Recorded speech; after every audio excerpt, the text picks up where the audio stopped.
Here's what you need to know about visiting Disney for the first time. What should we pack? How does the new Genie Plus Lightning Lane work? Is Disney PhotoPass worth it? Where should we dine? For this trip, I'll be showing you our experience staying at the Disney Beach Club Resort and visiting 2 parks in 2 days, Magic Kingdom and Animal Kingdom. This is our first trip as a family, so you'll be seeing it fresh through our eyes, and hopefully I'll be able to answer the questions I had when I was in the planning stage. We are getting ready to go to Disney World. We've never been before. The kids are 10, 9, and 6. We do live in Florida, but I kind of wanted to wait till they were older. So I think this is the perfect time. They are so excited. I'm packing. We're gonna leave in about an hour and a half, pick the kids up from school, and be on our way. So I'm gonna show you what I'm packing and how our first time experience goes. We will be staying for 2 nights, 2.5 days, and this is everything that we're taking. The first day we're going to be going to Magic Kingdom. So this is I have a whole video on how I pack and packing hacks. So you can check that out if you like. This is my cube, and I have, the first day I'm gonna wear this t-shirt I got at Target, some black jeans, and a Minnie Mouse sweatshirt. And the next day we're going to Animal Kingdom, so I thought, why not some leopard pants? And I got a sweatshirt. It's supposed to be chilly, and I have a Mickey Mouse shirt there, and of course some ears. In this second small cube, I have an extra pair of jeans, some pajamas, underwear, swimsuit, and a dress, although I think it's gonna be too cold for that. And of course my fanny pack. And then here I have toothpaste, toothbrush for the kids and I, face care stuff, makeup, and then like a little first aid kit with earplugs because all 5 of us are sleeping in the same room. For my 6-year-old daughter, of course, she's taking a princess dress and a princess nightgown. We have a swimsuit and some extra shorts in there. And on this side, I got this little set from Walmart, Minnie Mouse sweatshirt and matching leggings. And then she has a matching Minnie Mouse sweatshirt for the second day, like me, and a Minnie Mouse t-shirt and some jeans. The boys are much more simple. They have a sweatsuit. He talked me into bringing Batman. They have a sweatsuit and then pajamas, swimsuit, and then they each have like a Mickey Mouse t-shirt and shorts for each day. So pretty simple. And same for the 9-year-old. We have a little packing cube for cords, sound machine, nightlight. I think I need to poke a few more cords in there though. Marcello, on the other hand, hasn't even started packing yet, but I got this really cute t-shirt for him. I do have a bag for the kids for sandals. They're gonna wear their sneakers in the car, and then a bag for dirty clothes. Okay, so this is the bag that we're gonna take into the park, and you are allowed to bring snacks. So I think we're just gonna take 2 water bottles that we can refill, and I bought these at the dollar store for nighttime, ponchos in case it rains, sunblock. I got snacks. We have fruit pouch in here, beef jerky, some bars, and some mixed nuts and Pringles. And then hand sanitizer and some wipes. And then, so you can bring 50 cents and a penny, and then I guess the machines make this into a Mickey Mouse coin, so I know they'll want to try that. And then I had bought these lanyards off of Amazon and some pens, and they have a little tiny notebook in here in case they want to get autographs, and some stickers. So then the kids have these collapsible backpacks, and each one pretty much has the same thing inside, although Claire has a few extra things because she has her Minnie Mouse ears, tablet charger, headphones, Minnie Mouse, and they each have snacks and a tablet. I just have we have a juice box, a fruit pouch, pretzels, Pringles, raisins, and a bar. And then they have their waters and masks there as well.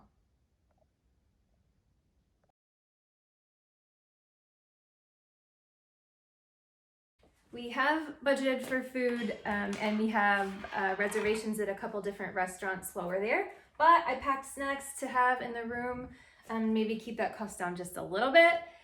So we have grapes, apples, and then there's paper plates and napkins and some plastic knives. And I bought a whole loaf, bringing a whole loaf of bread and some peanut butter and jam for a quick peanut butter jelly, even for breakfast maybe. Some chickpeas, goldfish, mixed nuts, some breakfast bars, more granola bars, some fruit pouches. I think there's more juices in here, yeah. And some raisins. So that's what we're gonna have in the hotel. And the final thing that we're taking is a bag of coats. They're like winter coats, but it's supposed to get down to 48 one night, and this Floridian family is a big bunch of babies. So, coats. So here are the pack lists that I use. These are free on my blog. I haven't redesigned this one yet, but I did this a while ago and I use it every single time, what to do before you leave on vacation. And I don't have it in here, but I also have a toddler list, and a plane list if you're flying. So there's 3 things that I was trying to research before we left because I like to know how everything works and I couldn't quite figure it out. One is it shouldn't be too hard. You can check in to the hotel. We're staying at the beach resort and you can use your phone as a key. So I'll let you know how that works. You don't even stop by the desk. The second one is I paid for the PhotoPass, which is $100 to get professional photos at some of the iconic places like, Cinderella's castle while we're at the park, and then those upload to the app as well. And then, what was the other one? Oh, Genie Plus. So I paid $15 a person to go through the Lightning Lane at the rides, and you can schedule a ride, but it's only one ride at a time. So we'll see if that's worth it, how that works. And I'm gonna even show you like how to scan the code and what, because you wanna get your money's worth. And we've never been before. We're not like super Disney fanatics, so we probably won't go very often. So that's why I paid for these extra services. Woohoo! 7th Ward. That's what you're excited about? Yeah, I want to do that. Oh, in the Space Mountain. Yeah. A gift, and we're able to share this beautiful family moment memory together. Just name we pray. Amen. Amen. We're into our trip, and they're already slap happy. Crazy. Don't want to waste it. It was my last shot. Oh. Disney, Disney, Disney. Oh my gosh, the front's so exciting. Disney. That's the most magical place on earth. Agree. We stayed at the Disney Beach Resort for 2 nights. It was a really beautiful place with so much to do. I actually wish we could have spent more time there. When we arrived at the resort, parking wasn't too far from the door, so we just carried our belongings in. You can even check in without going to the front desk and unlock your assigned room with the Disney app. You just tap on the reservation on your homepage, and the option to unlock the door is there. Match up the Mickey icon with the icon on the door. I recorded that afterwards so you could see how it works, but when we got there, there was someone at the front to scan our code, but my phone was dead and Marcella's app wasn't working. So she quickly guided us to the front desk where they gave us each a key card with individual codes, which worked also at the park entry and Lightning Lane and PhotoPass. We were grateful actually for these physical cards because our phone batteries were low by the end of the day. Our room was fine and clean. We paid a little extra for a water view, but it was more of a bush view with a pool on the other side. We had 2 queen beds and a day bed for the 5 of us. I'll spare you on how spending the night in the same room went with snoring, sleep talking, sleepwalking, and a toss and turner. That's the wisdom tree. Oh my gosh. We have a view of chairs. So good. How wonderful. Couldn't get anything better. We have TV. Oh, sleeping's good. There are slides and pools and easy access to the Skyline and ferry boats that go to Epcot and Hollywood Studios. In fact, we rode both modes of transportation just for fun the night we got there. The Skyline was beautiful at sunset, and the ferry goes across the lake to the boardwalk where there are restaurants and street entertainment like magicians and dancers. This is scary! Hi, people! Is there a chance that I'm up here? Restroom. They've never been on a ride before. The highest I've ever been. Oh no, in a plane, but still. This is so.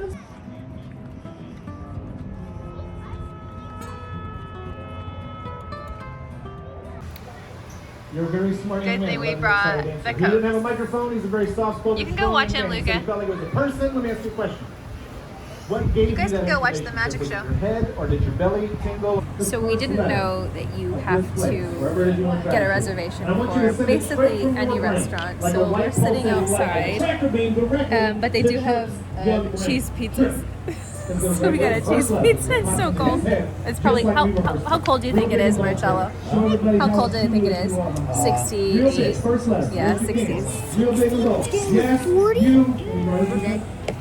I forgot two things that we packed. Twinkle lights, just cause, and he packed wine. Good idea. Cheers. Oh, cheers. Cheers. Meanwhile, We're never sleeping, Mommy. we're never sleeping. Did you hear that? We're never sleeping. It's just Enjoying the water view over the bush. this is the eye level. We asked for a waterfront. It's over. A couple of perks of staying at the resort are early booking for Genie Plus Lightning Lane and early park entry by 30 minutes, which can help you get on that popular ride without spending 2 hours of your day waiting right off the bat. So our kids are 6 and older and they met the height requirements. Our kids are close in age and that's one of the reasons I waited till they were older so they could walk and no one would have to sit out on any rides. You'll probably have to go watch another video for a ride strategy or game plan. We weren't exactly sure what we were doing. In the old days, you'd just go around to different rides in each area before you moved on to the next. Now with the Genie app, we found ourselves going different areas and kind of back and forth due to wait times and when we had reserved a ride. One good thing we did was utilize our early entry and head straight to the Seven Dwarfs Mine Train. This is one of the most popular attractions and the wait times are lower earlier in the day, especially if you don't want to pay the extra Lightning Lane fee.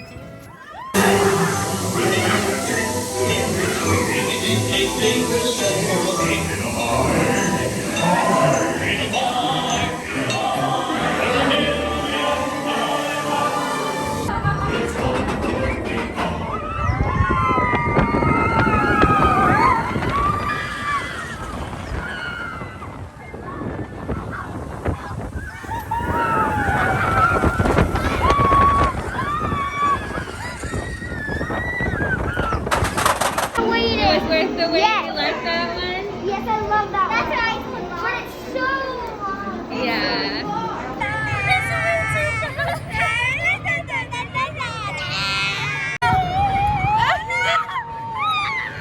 my goodness.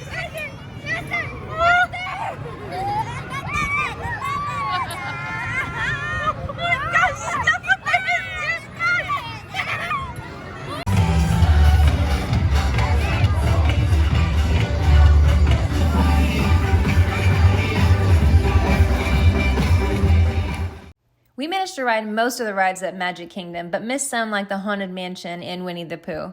Of the ones we did ride, our favorites, along with seemingly everyone else, were in order Space Mountain, Seven Dwarfs Mine Train, and Big Thunder Mountain. Splash Mountain was closed during this time. They were really into the thrill rides rather than shows, but Clara was very excited to see the Princess Processional Parade and take her pictures with the princess in the castle. For my talent, I want to tell jokes. Take your pictures? My board council doesn't think I'm funny as I think I am. Here we had made a last-minute decision to ride Space Mountain at the end of the day when the line was only about an hour, and we made it out just in time for fireworks.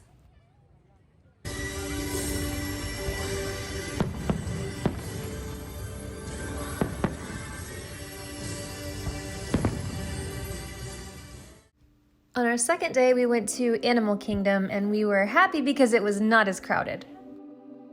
At Animal Kingdom, our favorites by far were Avatar and Dinosaurs, which we rode twice. These were just fantastic, thrilling experiences, and we also really enjoyed the Kilimanjaro safaris, which is longer than most rides and offers a variety of animals.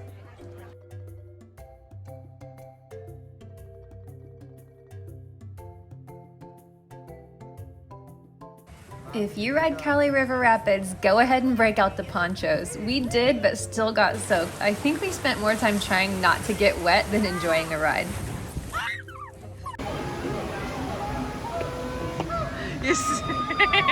I do not recommend that. My two favorites are the dinosaur one and Space Mountain.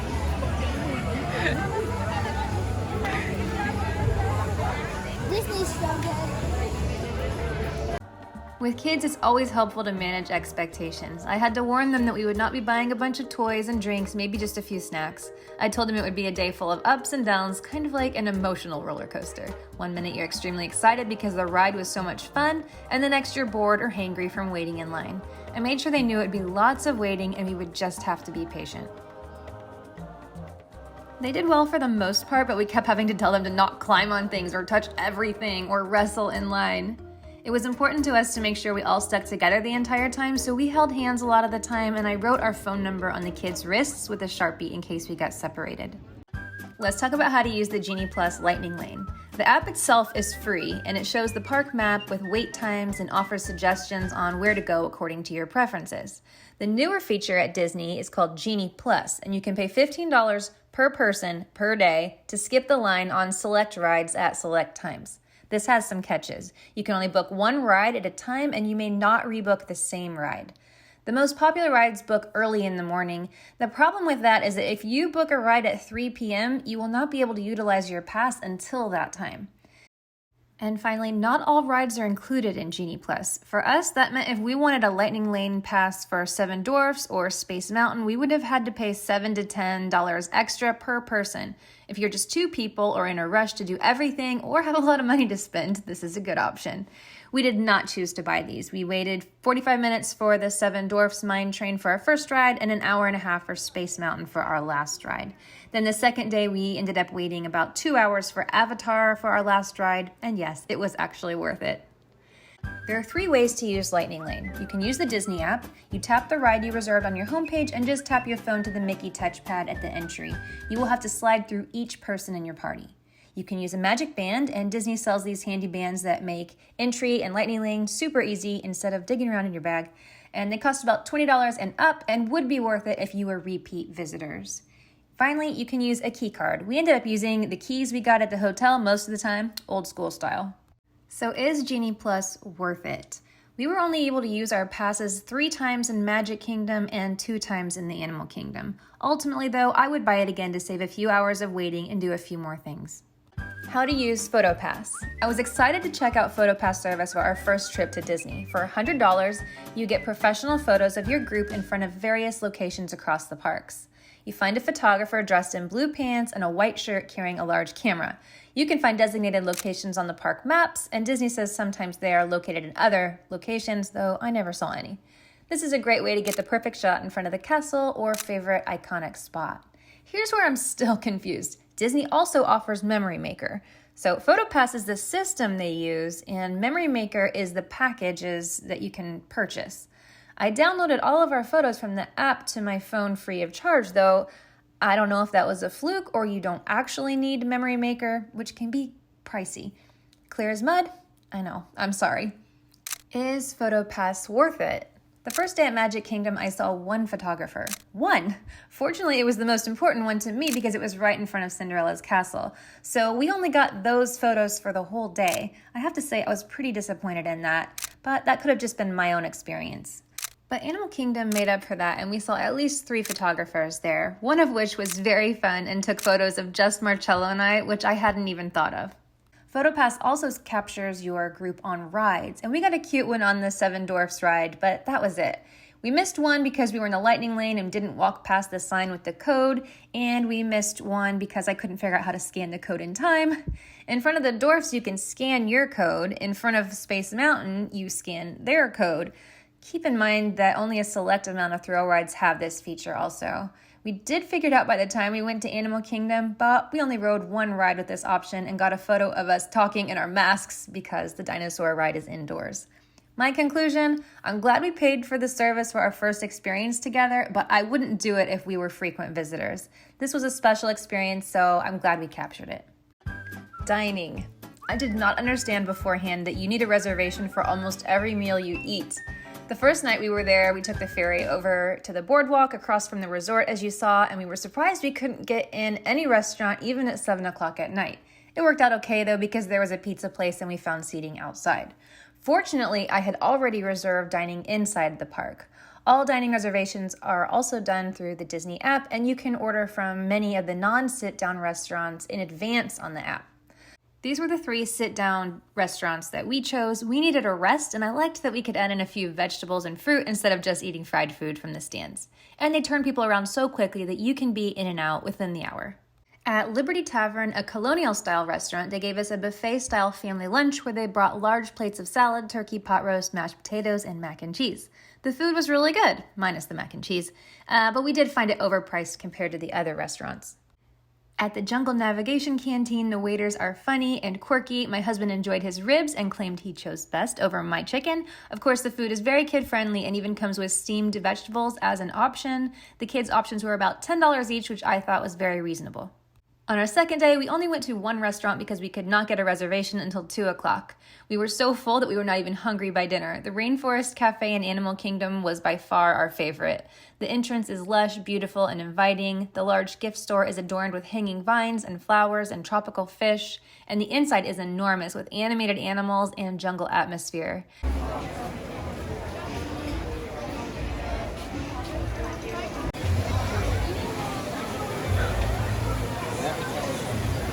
And every once in a while, there's a thunderstorm and the lights flicker and all the animals start moving and calling. As far as the menu, I asked the server what her favorite dish is, and she recommended the salmon and shrimp. It was delicious, and I ate the entire thing. My husband got the burger and said that was delicious, and the kids' meals, again, were about $10 each. They got mini hot dogs, grilled cheese, and shrimp. They came with fruit and juice or milk. Of course, it's hard to go wrong with hot dogs and grilled cheese, so they ate all of those, but my son didn't really care for the shrimp. This one is really cute, and we would definitely go back. One note, though, if you have a child sensitive to loud noises, you might want to skip this one. That was so worth it. Are we going home? Yeah. Wait, can we take off our masks? Well, yeah. Oh, we're going home. This is so fun. This was a great experience, full of fun and excitement, but also exhausting. Lots of planning, expectations, walking, standing, waiting, laughing, and memories. We're glad we went, but it'll probably be a while before we go back. I'm a newbie, so feel free to add your own advice in the comments.